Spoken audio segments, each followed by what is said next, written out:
Brought to you by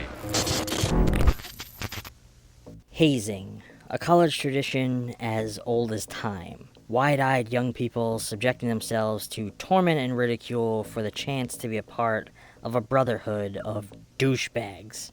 Did you know that the US is the only country in the world to even have fraternities? Just goes to show you how fucked up this place really is.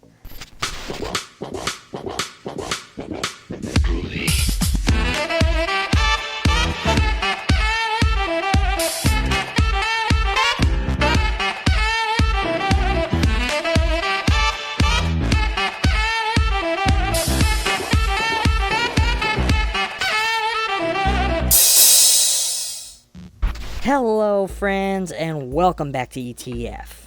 A college fraternity in the middle of hazing their new pledges during Hell Week incur the wrath of a long-deceased pledge who died during a hazing gone wrong 20 years ago. Buckle up, bitches. It's pledge night. Okay, pledges!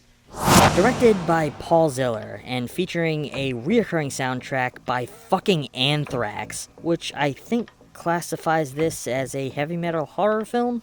Maybe?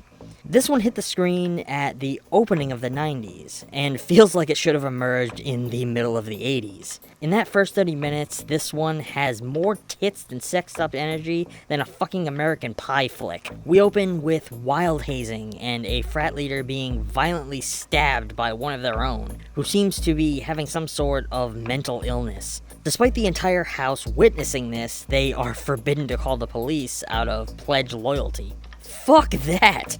I would immediately be calling the fucking cops. Luckily, this all turns out to be a big stunt that is just part of the hazing rituals that they are putting these pledges through. It isn't long before we are introduced to a local tragedy that caused the former occupants of this frat house to be disbanded. A hazing ritual resulting in the death of a kid. The perfect setup for a slasher romp. Maybe it was just me, but despite the overload of passionate making out, exposed tits, and groping, I felt like I was noticing a lot of male intimacy as well. Dudes getting overly close during various scenes, dogpiling on each other, and that good old-fashioned, under-the-surface, but overly heightened fraternity homosexuality. Surprisingly, this film houses a firm message against the culture of fraternities and hazing, strongly represented by the dialogue about how 75% of lawyers, senators, and congressmen were all part of frats, then following up with, "That's why this country is so screwed up." So much of this film is an endless stream of hazing ritual after hazing ritual. These happen one after the other, scene after scene, without any real build-in plot. Our protagonist, however, is quite relatable here. He's the most genuine, level-headed, and run-of-the-mill guy I think I've come across in a horror movie. He takes charge when needed, develops a genuine relationship with a female supporting character, and has a connection to the plot that he is unaware of throughout the entire film, even in the end. The supernatural and horror elements come almost out of nowhere in this film. Suddenly, in the midst of all this hazing, we cut into a restroom and see a hand reaching out of a toilet and lifting the lid, just before a frat guy goes in to take a shit and read a Playboy. There is no musical sting to accompany this, and it happens very quickly, almost making you question whether or not you saw what you thought you did. Then we cut over to see a guy who's pretending to be crazy, as he fucking stabs the frat leader to death with multiple sharp instruments. This fucking guy then literally starts going room to room, just offing everyone in whatever ways come to mind. Some of them are brutally violent. The killer in this movie turns out to be a supernatural vengeful spirit who is covered in boils and burns from being accidentally dipped in acid. The first time we even see the fucker is when he crawls out of the fucking crazy dude's chest and blows up a cherry bomb in another guy's ass. I have to give this film that its practical effects and gore are pretty gnarly, bringing us some Dead Alive style ooey gooey creature effects. Some of the kill scenes are so fucking random and have very little build up, like the one kid whose stomach just bursts open and worms come crawling out. I do love how they use the fact that the kids are calling from a frat house as an excuse for why the cops don't come to help them.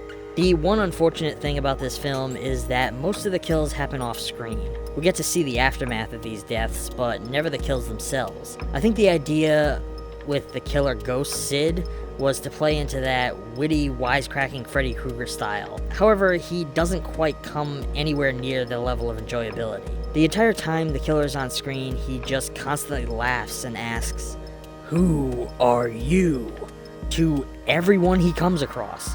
The music placement is so terrible. They never utilize any score to elevate the kill scenes in any way. It also builds to one of the worst fucking final fight scenes that I have ever fucking seen.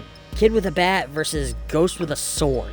Now, you'd think that would be cool from the sounds of it, but it is so fucking lame. Oh, and spoilers for the plot twist. The evil ghost came back to protect our protagonist, Bonner, but we never find out why, or even how he came back in the first place. I actually have my own theory that since Bonner's mother was dating Sid when they were kids, maybe Bonner was Sid's son? He does tell us that he never knew his real dad after all, but I sort of assume that's supposed to be subtext, I guess? I'm giving Pledge Night a C.